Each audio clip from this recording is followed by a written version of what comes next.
Добар ден. Денеска се собравме заедно овде на овој настан како завршница на глобалното светско движење 16 дена активизам против родово базираното насилство, особено против семејното насилство. Со цел да кажеме стоп на семејното насилство, биди храбра.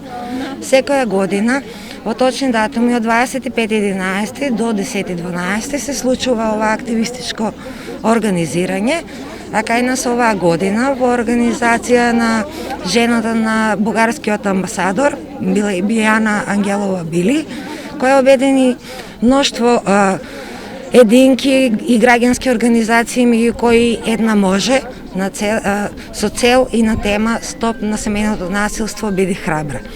Овој неформален јавен собир е со цел да ги соедини сите засегнати страни. Овде има представници од институциите, експертската јавност, активистки и сите девојки и жени. Со цел да дадеме една гласна порака запишана на дланка.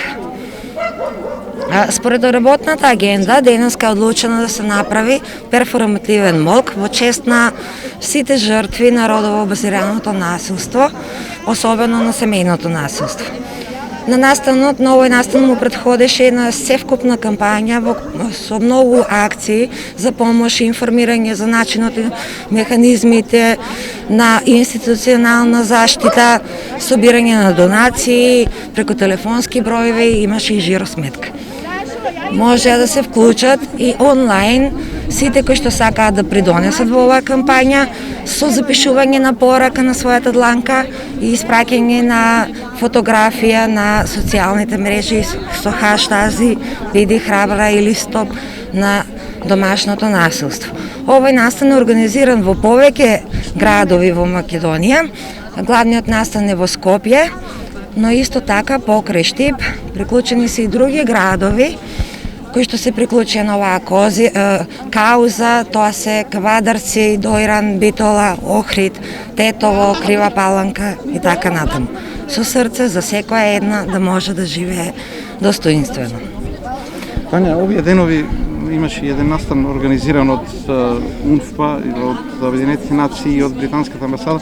Идејата е родово базирано насилство во Европа до 2025 до 2030 да се искорени. Вашата организација во Штип е, да речеме, прилично, релативно нова. Кои се првите искуства? Дали можеме да кажеме дека има надеж да се охрабрат жените, бидејќи најголемиот проблем по се изгледа е тоа, жртвите тешко пријавуваат. Има ли надежи според првите контакти што ги имате? Така, затоа и се сите овие кампањи, сите овие акции на граѓански здруженија и на институциите за да можат жртвите на семејното насилство да се охрабрат, за да го пријават семејното насилство. Оно што се случува позади вратите веќе е нужно да стане јавно и да стане да настане на храброст кај луѓето да пријават оно што им се случува по дом.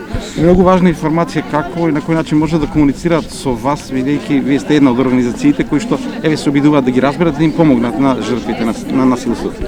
Се надеваме дека овие 16 дена активизам кои што се случуваат на глобално ниво во светот, како и во Македонија, ќе придонесат за жртвите да се охрабрат не само во нашата организација, туку и во сите други организации кои што работат на заштита на жртвите од семејно насилство, да пријават со тоа што ние ќе им дадеме и правна помош и ќе им ги кажеме механизмите на институционална заштита. Поврзани сме и со општините и со институциите кои што треба да се грижат за заштита на правата на жртвите од семејно насилство и се надеваме дека ќе биде цела оваа кампања еден поттик да се охрабрат и да пријават.